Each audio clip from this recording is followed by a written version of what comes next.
আসসালামু আলাইকুম রহমতুল্লাহ। সম্মানিত গাইস, কেমন আছেন সবাই? আজকে একটা কথা বলার জন্য ভিডিওটা করা। বাংলাদেশে সবচেয়ে সুদর্শন পুরুষ অ্যাডলফ খান। আমাদের বাংলাদেশের যে নির্বাচকরা তারা এটা নির্বাচন করেছে অ্যাডলফ খান। আপনাদের মতে কি জানি না, তবে আমার মতে অ্যাডলফ খানের চেয়েও আমাদের হিরো আলম আরও সুদর্শন পুরুষ, বুঝছেন?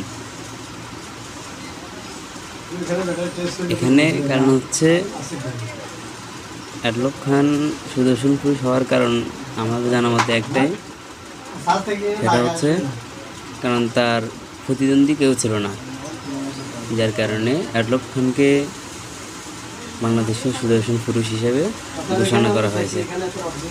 আমার মতে অ্যাডলফ খানের চেয়েও আমাদের হিরো আলম আরও সুদর্শন পুরুষ।